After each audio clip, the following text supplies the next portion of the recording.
всю цепочку від сирого DI до міксового звуку. Ось як звучить наш DI без жодної обробки.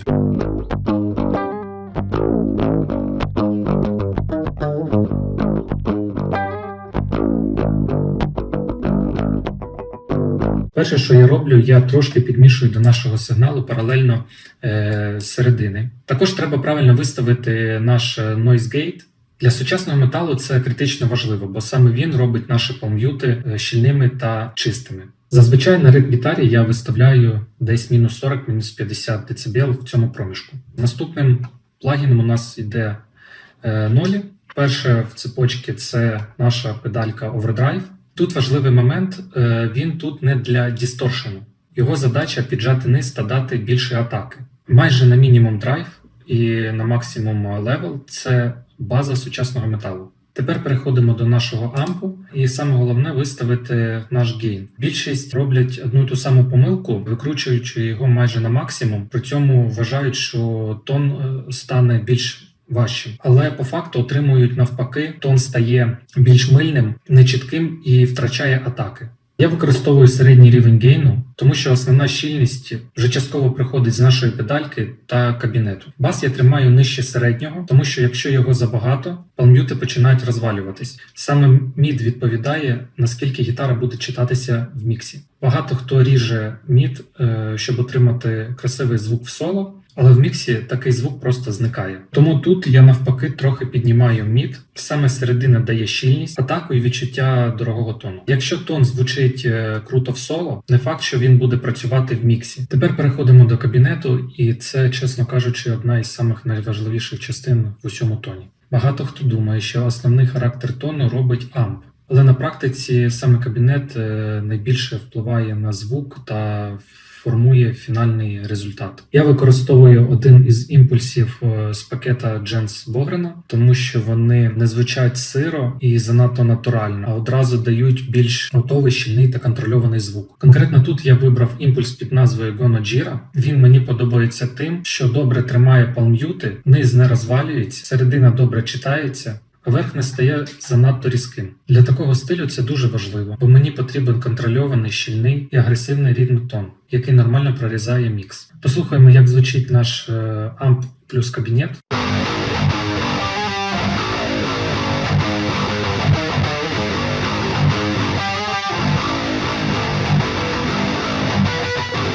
Після цього переходимо до еквалізації, і тут дуже важливо зрозуміти одну річ. На цьому етапі я вже не створюю тон, я просто прибираю все зайве та адаптую під мікс. Перше, що я прибираю низ, який гітарі насправді не потрібен. Звільняю місце для баса та кіка. Шукаю мут, зазвичай це десь в діапазоні 200-300 Гц. Саме через це гітара звучить брудно та втрачає чіткість. Тут я трохи підрізаю, щоб зробити тон більш чітким та зібраним. Далі трохи даємо буст в районі 1,5 кГц, тому що саме тут формуються атаки медіатором та читаємость ріфів, та краща прорізаємость в міксі стає. Далі йде зона 4-5 кГц. Тут саме створюється такий неприємний харш, такий різкий верх, який потім вилізає. В результаті тон залишається агресивним, але при цьому не ріже слух. Послухаємо, як звучать наші готові лівий та правий ритм-треки разом.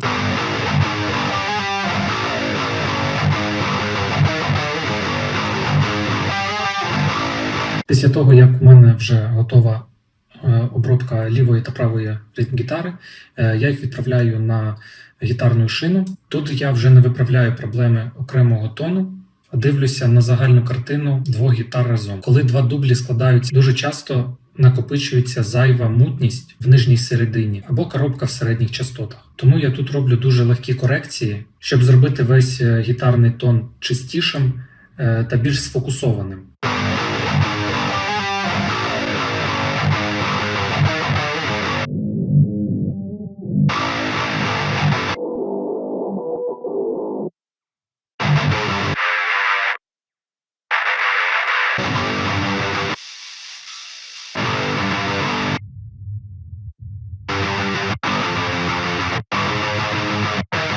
Наступним кроком у мене знову йде еквалайзер. Трохи Я прибираю 200 Гц, щоб зробити більш чистим гітарний мікс. Додаю середини. Це допоможе краще відчуватися в міксі гітарі. А також я трохи прибираю піску. Додаткова динамічна еквалізація, щоб більше його контролювати.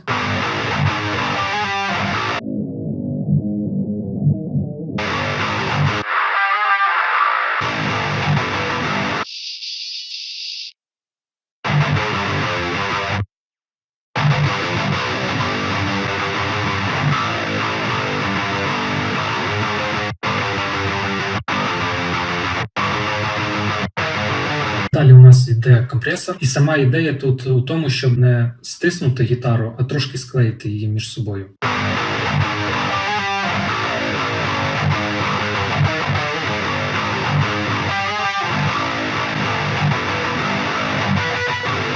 Дивлюсь, щоб gain reduction був десь 1-2 дБ. Послухаємо, як звучить наша гітара з усіма обробками.